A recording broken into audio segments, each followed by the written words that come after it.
Hey champs, it's Michael J, and today I'm chatting with someone who's built one of the most genuine and well-run yoga studios in Kansas City. And I'm joined by Sam Megraw, co-owner of Easy Tiger Yoga, KC. Sam and her partner Emily have grown the studio from a tiny room into a thriving two-studio community built on smart sequencing, great teaching, and a really warm vibe students connect with right away. One thing I really love about Sam's story is she listens to this podcast and she used this podcast to shape her founder's presale before opening, and she absolutely crushed it.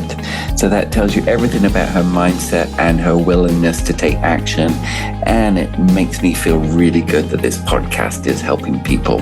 And so I love this episode. We talk about how she got started, what makes a great teacher, how she and her partner balance their strengths, why their sequencing stands out, and how staying authentic helped their studio grow quickly and sustainably. So we're going back to listening to some stories about rocking yoga studio owners. So if you are starting or growing a yoga studio, this one's going to feel really good. So let's dive in.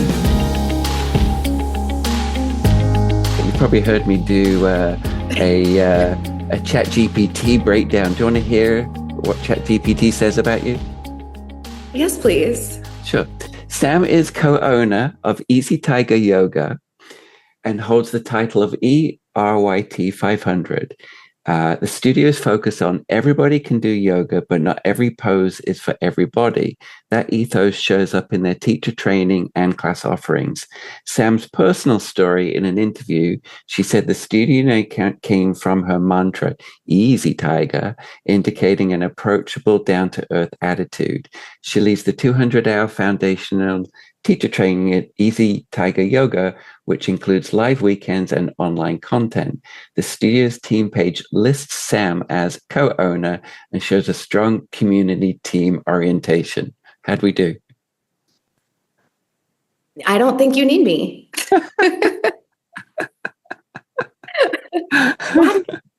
That is great. Yeah, it's so good. That represents better than I show up in the world. Sam, tell me, I'd love to know, what was your journey to studio ownership? What was the path? It was a grind of teaching everywhere that would hire me and wanting to leave a really toxic job. So I made it work. I taught 26 classes a week. I was doing private sessions. I was going to people's homes. I was driving. The hustle. I don't know if you're familiar with the Kansas City area, but it's not a saturated market. Okay. So I would drive 30 minutes to teach a class. And at a certain point I said, this is great. I can quit my job. I can pay my bills and be an adult. Yeah. Go full time, but there's got to be a way that I can reach more people. And I've got small children, so it didn't feel like studio ownership was right for me because that's, as you know, a big dive in. Yeah. But I had a partner come along, and she's made everything possible. Tell me about that. How did that come? Like, so you became partners before you opened the studio together? We did. We were trauma bonded in our 300 hour with Jason Crandall. And it was during COVID. So it was very much like navigating an online training together, navigating, being that far away from our teacher, but also really enjoying being with a master teacher because there's not a lot of big acts here in our little. And we kind of just realized like we have same philosophies. We teach similar styles. We love a good hard vinyasa. And she had her kids leaving the nest while mine are very much still in the nest. So it was like, do you want to do this? And as soon as I got the smallest inkling from her that maybe, I just went and found a location. So tell me about that. Tell me about the process of looking for a location and finding that one that was like, okay, this is it. And you're sitting in it right now, and it's beautiful. And is it black walls, dark gray? It is. This is our main room. This is actually our expansion. We started with 800 square feet in a very brand new building in a complete new development that just a few years ago was a field. I go to this camp with my husband's family every Thanksgiving, and my son would not sleep. So I was driving around and I saw this giant LED tree, and I'll send you a picture of it because it's bizarre. There's one at Burning Man, and there's one here in Parkville. Okay. And I thought, is that a fake tree? What a crazy idea. And I drove over here and I was like, this would be a great spot for a yoga studio. And the day that I happened to get out of my car and look at it, the owner was here. He's very community the meant to be's. The meant to be's are crazy. And then it's 4 minutes from my partner's house. So I was like, well, could you just drive down the street? So we started really small. We started with 800 square feet. We started, so you're looking at probably what, 15, 16, 17, 18 max kind of there? We could get in 20. I'm known for pushing that. Yeah. Okay. Yeah. Her dad actually built our front desk, and it's on wheels so that we could move it out if we needed to. My front desk, I could shove out the way too to make more bodies in. Exactly. Yeah. Yeah. Like we knew if this works, it's really going to work. And if it doesn't, we won't take a huge loss. And maybe our husbands will still love us and it'll be okay. But quickly outgrew that space. And so this is our second smaller room. And then we have a small lobby and entryway. Is it the same building? It's all the same building. Yeah. So you just expanded onto what you had. Yeah. And we were kind of hidden at the back of the building. We had just carved out a spot where you could see the LED tree through our windows. So it's very pretty. It like lights up and changes colors, and it's very psychedelic. And so now we are also on the front of the building. So people know we exist. We have a sign. More exposure. Yeah. A lot more exposure. Yeah. And it's really just, it's snowballed. Like we joke that this is completely out of our control. Yeah. Do you know, like I've started and helped a lot of studios open. Like that's kind of my jam. It's my favorite thing. And you may have even heard some of the podcast episode, like Newburgh Yoga Shala, West Park Yoga. Like there's so many that just everything just lines up. It's just like this magic thing where everything just lines up. And it's like, how can I not follow this path? Yeah. We sat our husbands down at dinner and we said, we are thinking about this seriously. We've got this spot, because it's a brand new building and you don't need a lot to build a space. The expenses are really low. So we kind of feel like this is a risk that we could take. And they said, of course, why wouldn't you? Like they were so on board that it didn't make sense.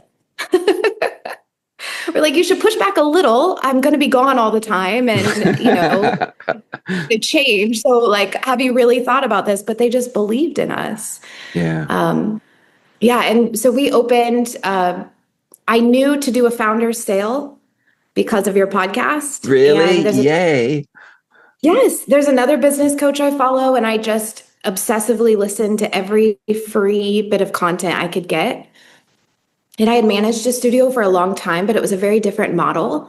So I knew that we needed to open with some capital. We needed to open with people in the doors. And that, I think we had 42 founding members and we still have 35. Congratulations. Yeah. How long have you been open? 2 years next week. Okay. Yeah. Tell me about, so you've met this partner, the synchronicities, all the check marks to go ahead. Was there, when you went into it, was there mission, vision, audience? Like, tell me, and also, did you have, because you've been teaching, doing that hustle all over town, did you have an audience to kind of already pull from, or was it brand scratch? A little bit of both. So the closest studio is our home studio that's 20 minutes away. And we wanted to be far enough from there and our teacher that we did not pull from them. And then there's a hot yoga studio about 10 minutes away where I worked for a little bit too, but I knew we're doing such a different vision. So what was missing in this part of town is like really intelligent sequencing. Yeah. That's creative and repetitive so people can learn it. And so like a set sequence? Not a set sequence, but just offering that same thing again. The same experience. The same experience, because a lot of your students need to repeat crow before they can do crow. Yeah. And we feel that same way about transitions and about, all of these big challenging postures. There's a reason those set series are so popular. But her and I are both, let's switch it up a little bit. Right. But there is something to a set series. Like I came in the Ashtanga door, which it's a very, so it's a very, rigid kind of way of doing things, but it's also measurable. It's measurable and it's addictive because you're like, oh, but if I can just, and that feeling of wanting to come back was really important to us. So we noticed that that's what was missing. We both taught a lot. So we didn't necessarily like bring people with us, but there's nothing here in Parkville. Yeah. The studio that used to be here closed before COVID, and they were not vinyasa. They were very restorative and relaxing. So we said, let's see if this works. We have the restorative, relaxing classes, but most of our people work really hard. They like to sweat. They like to see what they can do. We throw some arm balances at them, and they always impress us. It's just a community. Tell me about how did you build your team? How did that happen? So I always try to say this in the best way possible, but we have a very much like no mean girls allowed. I love it. And that's clear and upfront. Yes. And you need to probably make us laugh because that's our love language. You need to care and live the philosophies. You need to be here practicing. That's a big ask, but it shows. It shows if you're invested in the community that you want to lead. And I'm pretty picky. I want to enjoy your class. So I want to be able to say, you know what, my calendar is clear this afternoon. I'm going to go in and take Sedona's noon class and fill my cup without feeling like let down or like I should go to a different studio. I want the best studio. I want the best classes. And so if it doesn't go, I'm just curious, if it isn't the best, what happens? Well, I believe in joy. It's happened, but it's always like, I think it's the student's problem. It's not the teacher. All of my staff is so kind, and like when you walk in, they guide you right to your spot and they show you where things are, and they handhold because do you train them that way or they're naturally like that? Most of them are naturally like that. It's important to be approachable and humble. Because do you hire to that? Yeah. Because if you're just demonstrating, like, I'm glad you can do the poses, but you're here to teach other people. Well, that's the word. That's the word is teach, right? From owning the studio for so many years, I didn't want someone leading. Right. I didn't want somebody sideways doing the flow in the front. I've repeated this a lot on the podcast, but it's about, for me, teaching is about seeing, like seeing what's in front of you and teaching to that, right? And so I think that's the teaching part. Like we're a school to teach you. Yes, and everything is more authentic from that point of view. You're cues land, you're helping people, you're seeing their struggles so that after class you can say, you're going to get it. It's going to be fine. Well, for me, it wasn't even after class. I would stop the class. Like, because if you're truly looking and you're seeing like 10 people doing things like that are not great, and it's like, okay, let's take a look at this. Let's workshop this for 5, 10 minutes, right? That's teaching. I I have been known to stop class and let's figure out chaturanga Yeah. before we do one more bad one. Yeah. What do you think? I'm Um, curious. What do you think the magic ingredient? Because I always say the magic ingredients for a class is teacher, time, and style. You've got to get those three really bang on. But on the teacher part, what do you think the magic ingredient is to a great teacher? Great teachers can teach on the fly. They're Yeah. present. Yeah. Uh, but really, how you make people feel matters. So Mhm. you might have the best playlist and the best sequence, but if you're not paying attention to somebody's knee, or maybe they just got out of shoulder surgery and they need everything to slow down, or they just need a pat on the back in child's pose, like being present with them Yeah. is a huge strength to me. Yeah. I had one teacher, Maureen Yoga Mo. Her mission every class was to make sure she connected with every single person in some way, where there was a hello, a touch, an adjustment. But that was her mission. Everybody gets recognized. Yes. And I'll say this is my partner, Emily's strength. She can tell you everyone's favorite color, their job, their kids' names. Yeah. Yeah. She is, Community. yeah, she is so personable, whereas I'm more tech. That I learn a lot of that from her. Like, I just need to listen to so and so after class for 15 minutes so that they'll come back. That's all they Yeah. want. It's just to be seen and noticed and be part of the community. Yeah. Confidence was always a big one for me for hiring. I feel like confidence was always a big one. Someone that can project and somebody that can say, hear me roar and follow me. Yes, there's so much of like, now we're going to do this. Like, just tell them what to do. Yeah. I need you to be direct Yeah. so that they feel safe in their bodies. Yeah, I just took an Iyengar series on Sundays, and I got to say, it was really hard for me. It was a community studio, but it was very, very hard for me to be a student.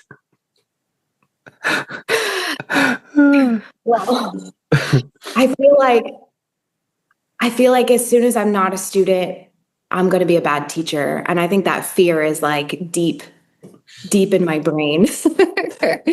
And what's your superpower that you bring to the table? Like you mentioned tech, which piqued my interest a little bit, but what's your superpower? What do you bring to the table as studio owner? I didn't realize it was a superpower, but my ADHD. Oh, mine too. Yeah, mine too. Lean in. Right? Yeah. There's a lot of studio owners that it gives you a hyper focus and a level of commitment that people don't have. But I think about this place all the time, and maybe it's because it's new, and maybe some of that will get old, but I love running the numbers. I love getting our reports. You like the key performance indicator spreadsheets and yeah. Well, I think it's important. Not everybody does love that, right? But there should be somebody doing that. Yeah. It's true. And she's never once had to do that thing, but we balance each other so well in that, because she's like, don't forget, there's a class to teach today. And her superpower is what? All day. What's her superpower? It's her. I mean, she's easily one of the best teachers in this city. It's a gold mine that I have. Team lead, like teacher team lead is. Yes, she can teach. She has a background in nuclear medicine, and she can teach anatomy in a way that makes you feel embodied. It makes you feel like you're proud of your body, and that's something a lot of women really need, especially as bodies change and going through life. The way she connects with people is totally a superpower. And I think partnerships get such a bad rap. Yeah, they don't always work. And it's got to be magic when it does, right? Yeah. It's true. And it's not that it's not hard. We disagree. We've butt heads on big issues. But the way that we resolve it is because like we're humbled by the community. We're successful. And so we don't want to ruin this because of our own ego or our own relationship. So we hold everything to a higher standard than a single opinion, if that makes sense. Yeah. What do you think your students like? What would they say about your studio? I think they do love it. They love it. I was just running like our year to date numbers and stuff, and it's beautiful how many times they come. You know, there's people that are here every single day, and that's the biggest compliment, I think. Yeah. I think that they appreciate that all of our staff is really approachable, because you can walk in someplace and they don't make eye contact with you. And yeah, you can pay them for 5 years and never be seen. But here, from day one, we're gonna learn your name. We're gonna learn what you like, what you don't like. We're gonna push you. Yeah. We're gonna help you grow. And that name thing, I mean, it feels rudimentary, but it just doesn't happen everywhere, right? We think of it as like common sense, like, but it doesn't happen everywhere. And I just did a Instagram post last week about I go to a community gym, and this place, I walk in, good morning, Michael, 7 a.m. How are you? How are you? Have a good workout. Then I walk into the gym, the attendant, morning, Michael, have a good workout. Goodbye, have a good day. Like those things, like, oh, you know my name? Like the gym attendant, like I have never told him my name. He's heard somebody else say my name, right? And so those things, it's so important. Like you can't overdo that stuff. So I love that. Let's say you mentioned tech. You're using Nick introduced us from Fit Degree, and so you said that you're using these platforms, the booking systems, but you also say you pay attention to the numbers. Can you share what numbers you pay attention to? Because I can't tell you how many studio owners I meet in an intro call that ignore the numbers. I think it's because we're unique and our numbers are good. Like I think we didn't have that grind of begging people to come in. Our grand opening was sold out. Yeah. The next day the class was full. Like we have good reputations as good teachers, and the word of mouth referral helped a lot. But I'm always looking at, our memberships. We're very membership driven because that reoccurring revenue. So that's your main focus is yeah. Absolutely. Yeah. And of course we do sell class packs and we want to be accessible to people, but it's a business. So every single day we're thinking about memberships, who's not coming that's using their membership, who do we need to call? Yeah. So there's you're using the software, but there's a humanness as well in there as well. Like the software is giving you information. You're able to do automated emails and campaigns and things like that. But there's a humanness to your outreach as well. Is there a system to that? One that I haven't thought of, I guess. Or is it you with your ADHD logging in there and It is mostly me. So we also use LensView out of Canada as our marketing suite, and it's been great so far to just piece those two things together with Fit Degree and LensView. I'm doing a pilot program with something called Mat Data right now. Okay. And they are integrating eventually to help run more reports, more like robust reports. Yeah. That's been fun to test. And I appreciate the numbers, because when you do have to let somebody go, or like you mentioned, the class style isn't working and you need to switch it up, or the class time isn't working, those numbers are what I can use to back myself up and say, well, actually. So you make actions from data. So tell me about what you look at for the action stuff. Like, because Like, yeah, it's occupancy. It's how much you're subbing out. It's how many people are canceling the class. Like if your cancellation rate is really high, they may not be very committed. Or they might feel good about missing your class that day instead of, oh, I can't miss this because I know she's teaching hips today and I've got to be there for that. Like I love that draw of getting people back in the door. What else do I look at? Okay, I love. No, let's stop there. Let's stop there. That drop it. So I think that's important, right? Because a lot of people, studio owners, no shame to studio owners that aren't doing all the things. And I do want to point that out. I just met with somebody who said, I listen to your podcast and it makes me feel so bad because I'm not doing that. So folks, like if you're listening to this, there's still room to implement these things, right? So it's the intention is not to make you feel bad. It's just to inform what is possible here. But you're using this data.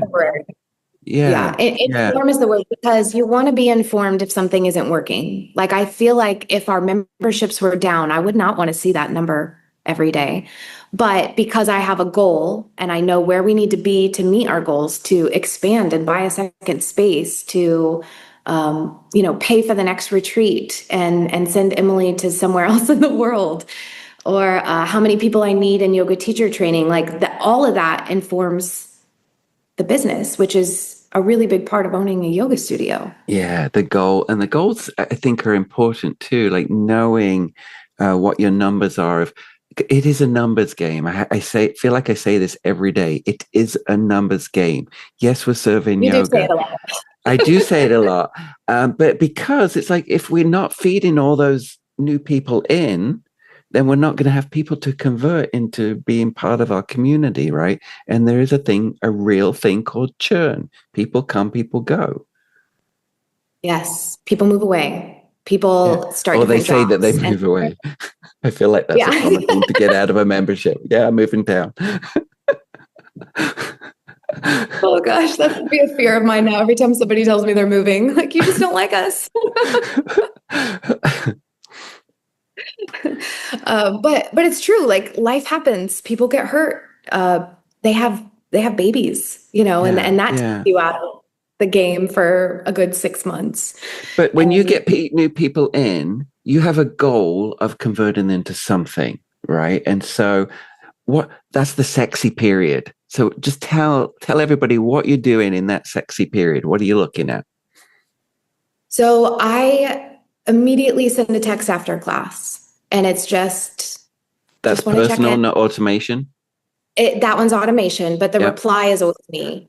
Yep. And a lot of times I will spell things wrong, or I'll break it up or add a bunch of exclamation points so that they know this is not a bot. A real person. I'm actually talking to the owner, and I just say, was the intensity okay? Is there a recommendation I can give you for your next class? I think you talked about this maybe recently too, what did you say? Like a prescription pad or something? Yeah, find out when they're available, what's their reason for coming, and when they're available, and then circling, because if you know those two things, you can literally say, during this experience, you're going to love these teachers. Yeah. Yes. And if you want a harder class, please go jump into our power flow or try the yoga sculpt option if you want some, resistance. It starts immediately so that they get comfortable hearing from me. So that's a conversation and a relationship. Yes. Right? Yeah. Yeah. There's a couple people that are like, hey, I'm good. Well, that's not their love language. They don't want to talk to you about it. They're showing you, just send me the emails. Yeah, I'm not a text person. They're showing you. But the people that respond by text, that's their love language. And the people that respond by text, I mean, almost every single one is buying a membership because they are looking for community. They are looking for someone to tell them what to do. They don't go to the gym and do whatever they want. They're coming to yoga to have someone teach them. And so, towards the end of their 2-week special, which is what we offer, I text them again and say, let's talk about pricing if you have questions. I notice I'll pull up their their attendance and say, I notice you're attending twice a week. This is the best price for you. But if you can't make that price, we also offer this.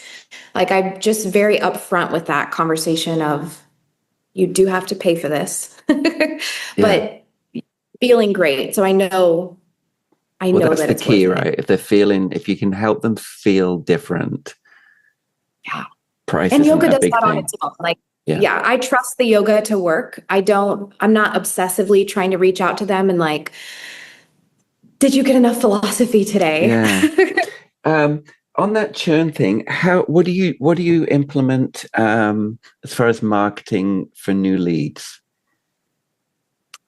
I send a automation if they're in our Fit Degree app and they haven't booked anything yet, or they haven't signed up or bought anything. I will say like, hey, I saw you're interested. Here's our new student page, which is on our website. And it really shows this is the first class you should take. Here's what the different styles mean. Here's why it's this price. Like, our new student page is very detailed, and it's just speaking to new students. So I always send that out, and sometimes that's enough. People will say, oh yeah, I forgot. I'm supposed to do this. I wish I had more in my toolbox to like bring more people in, because there's a lot of people in our app that haven't been in yet. At the same time, there's not a lot of spots in classes right now. Okay, well, that's a nice problem to have. That's when you start adding classes. We are, yes, and it's one of those things where you balance payroll. And always. But because we're small, we don't want the classes to be hard to get into or too full, where it feels like we're losing the personal touch, because then we're just a chain, or like, no offense to the chains, but like, we're just a business instead of. So you don't do a lot of external marketing, as in Meta ads or Google SEO advertising or posters around town or any of that stuff. So this is embarrassing. And maybe it's not embarrassing, but no, if it's working, it sounds like word of mouth is working. Word of mouth works really well for us. We have spent $150 in advertising since we opened. Are you kidding? I know. I've put posters up. I've done all the free things, at the library, there's a coffee shop next door. We are very much in touch with every business owner in this little development. Everybody's got our cards on their desk. We do the same for them. But I think people spend so much time running ads, and they're really expensive, that I would rather convert the people I have right here and keep them for 10, 20, 30 years. Yeah. So referral programs are probably more of a better investment for you. Given people just bring them in. I don't even give them anything for it. It's terrible. I know there's some people here with quiet classes that are just screaming at you right now. I know. And part of that is it's not a saturated market. Yeah. It's still easy to get hired in Kansas City as a yoga teacher. There's still not enough studios, in my opinion. And also, we're just really good. It's a good balance. Like, I can dip out for a week and recharge while my partner runs the show. And I think if every studio owner had that, they would. Because of systems. Yes. And I have a second me in here. Yeah. She cares as much as I do. Her risk is the same as mine. So she wants those classes full. She wants people to go on retreats and do yoga teacher training, whereas regular teachers don't have that same, I almost said stress, that same level of awareness. Yeah. You just mentioned teacher training and retreat, and I wanted to touch on that, because I always, some of my studios, I see them doing those things and they're a distraction. They're a shiny object from what they need to be doing, which is what you've already done, which is get your base, get your classes busy, get that's your bread and butter, get that rocking first, because they're a different energy, they're a different marketing, they're a different and you also want to keep finances separated and all of that stuff in those things. Can you tell me about that, the add-ons, the shiny objects that you're doing now, and have the energy to do those? And well, it was before the studio opened that we decided those were our lanes. okay. I have no desire to do retreats, but that is something that comes so natural to her. Yeah. And she had no desire to do teacher training, although I did rope her in to lead the anatomy. Yeah.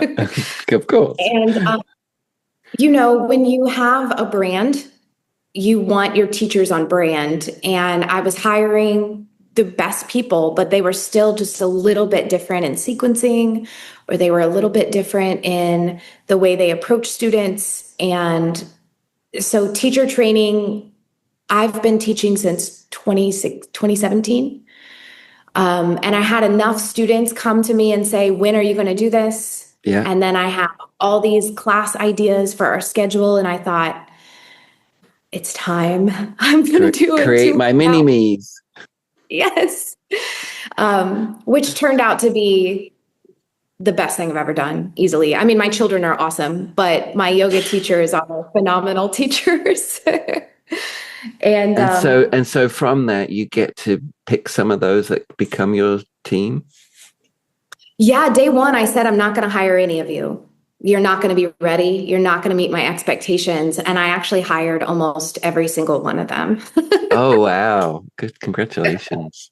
By the end, they were just so good. And it's because so many of them, you get the magic sauce. You get the students that have studied with you since the beginning. Yep. You get the students that have been waiting to become a yoga teacher. They're not sold into it. They're just ready.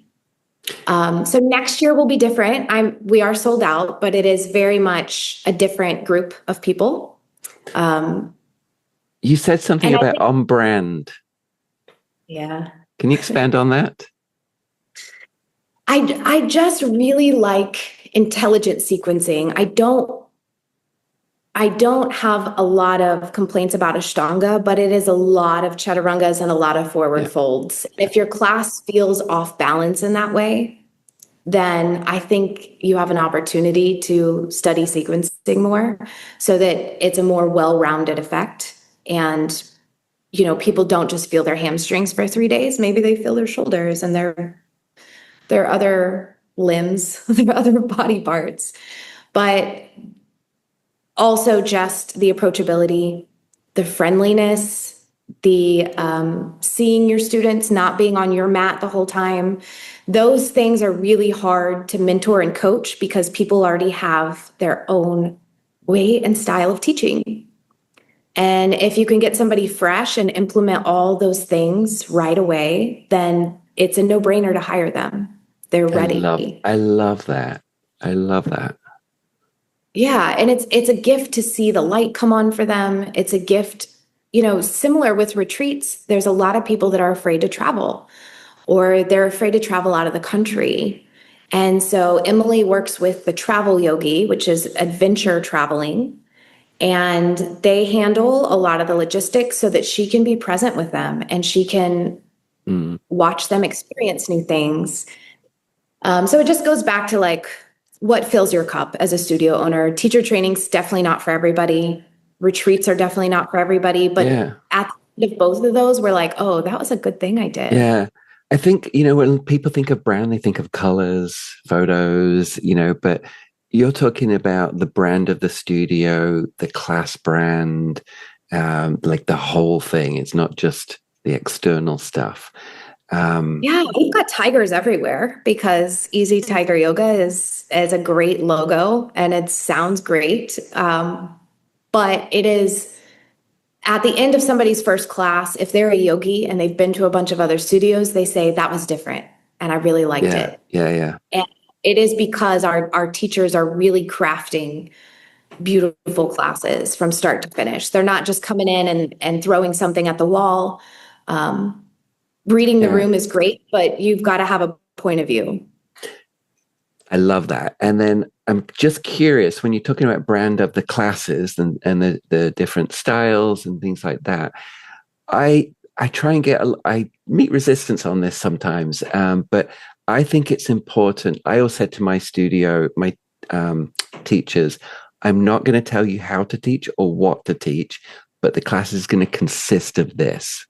And that is 5-minute meditation, a good warm up. If it's a certain level, it doesn't have chaturangas in it unless it's done in a teaching style. So it's very, very, but the class experience was the same. So they're not feeling like, oh, well, that teacher only gave me 2 minutes Shavasana. That one gives me 12 minutes. Can you talk about that a little? Yes.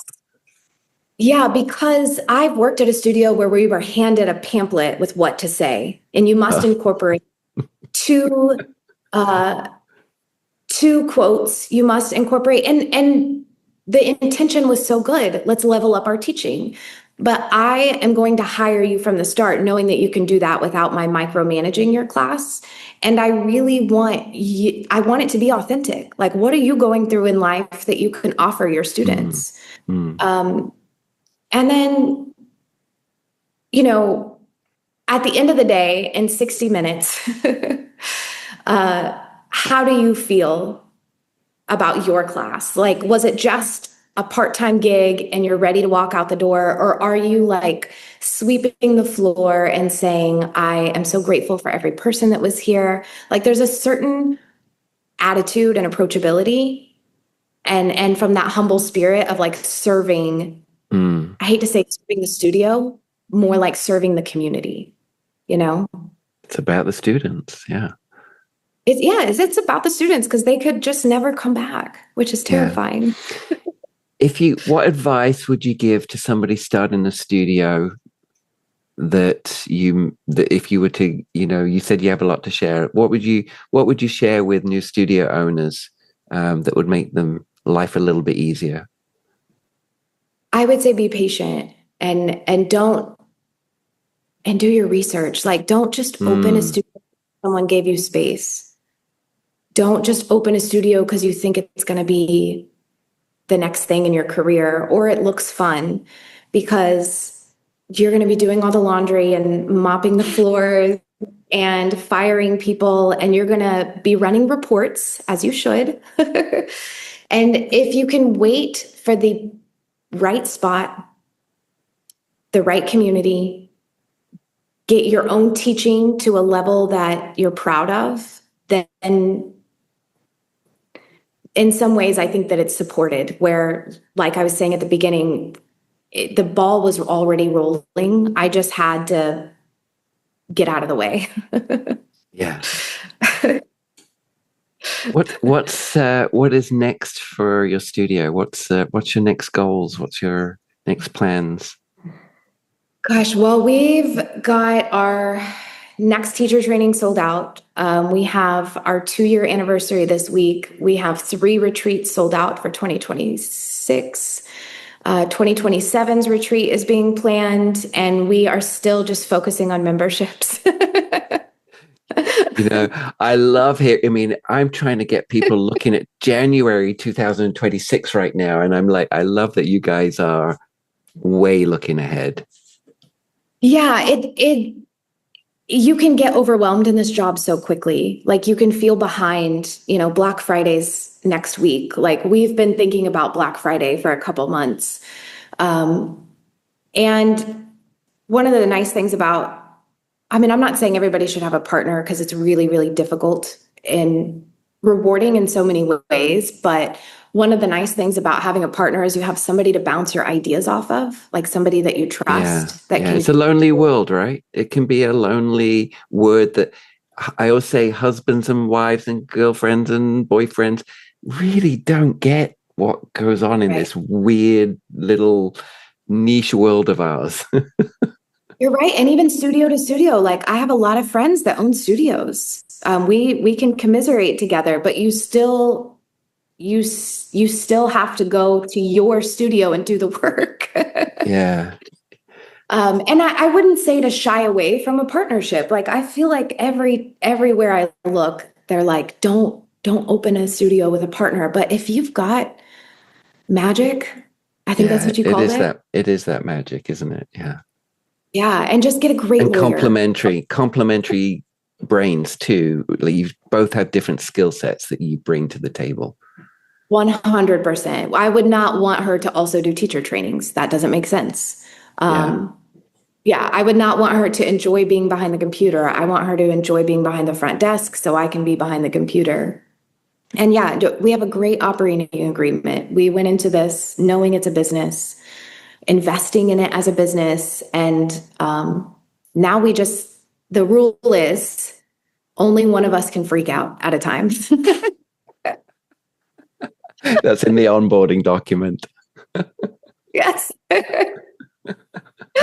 I love that. Thank you so much for sharing your story and your studio. I mean, it's a fast growth that you've had. It's really promising to have that really solid base of a business, and the fact that you're paying attention to the details, the metrics of the business. Yeah, we said when we don't know everybody's name, then we've got a real problem. But so far. Yeah. You've heard me. You got no upfront information. So if you were a yoga studio, if you were a yoga pose, what would you be and why? I didn't give you any of this upfront info. Oh, gosh, I really love wheel. It's so hard. Opening. And so rewarding. Sometimes like helping a student unlock it, or when it unlocks in my body and actually feels really good at almost 40 years old. It's like, it's such the epitome of all that yoga is. So I'm going to say, yeah. Lovely.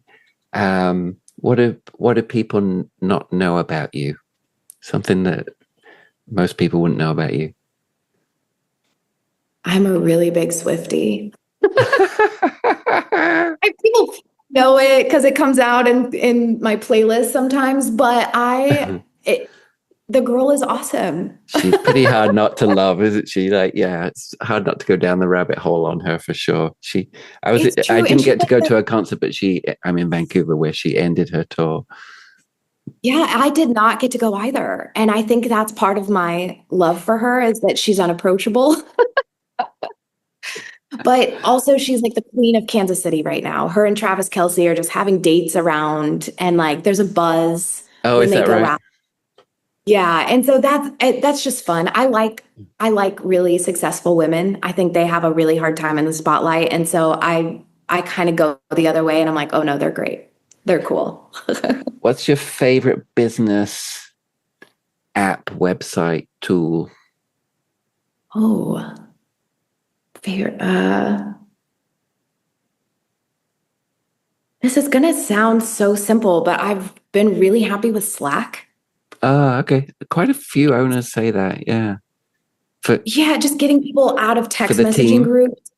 Yeah, and out of emails, and just having such a streamlined, easy way to communicate has taken a lot off of my plate. Great. Probably my answer. Yeah. And personal, where do you get lost? Personal website, app? I'm not. It used to be Instagram, but I'm kind of shying away from all that because I run the business Instagram,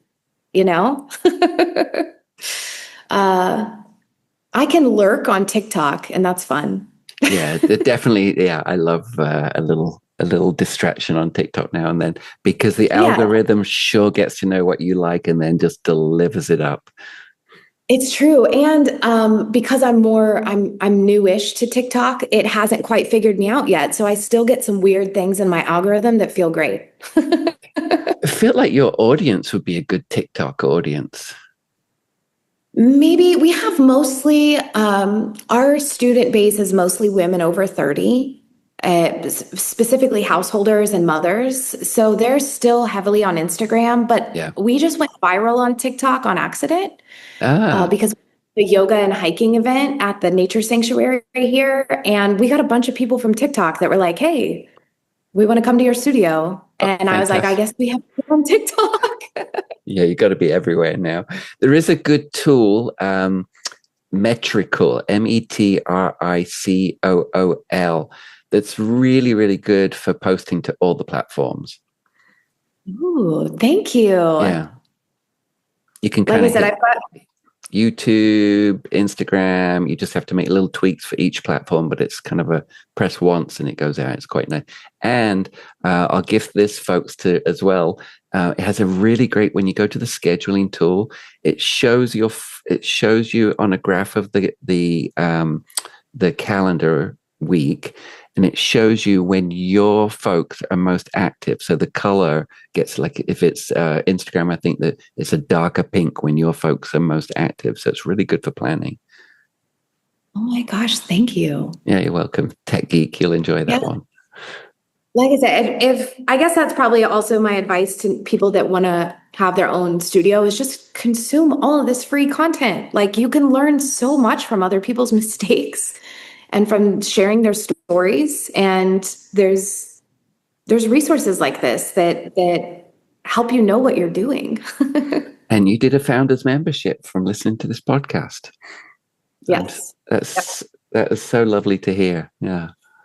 Very successful, and our founders have the best rate forever. I'm so grateful they trusted us before we even opened our doors. Sam, how do folks stalk you? How do they follow you? So we are Easy Tiger Yoga KC, the letters KC for Kansas City. That's also our website. You can find us on Instagram, maybe TikTok. You never know where today takes me. And then my personal Instagram is very rarely updated, but it's Sam Megraw Yoga. Awesome.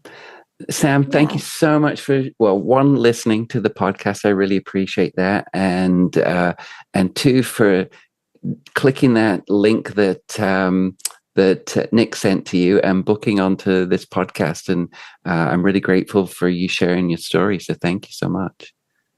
Thank you so much. It feels so good to share and give back, like a full karmic circle here as we approach our 2-year anniversary. And truly just you lifting the veil and talking about this as a business helps a lot of people. So I'm very grateful. Thank you so much, Sam. Yeah. Bye. Thanks for tuning in, champs. If you've enjoyed today's episode, please subscribe to this channel. It means a lot.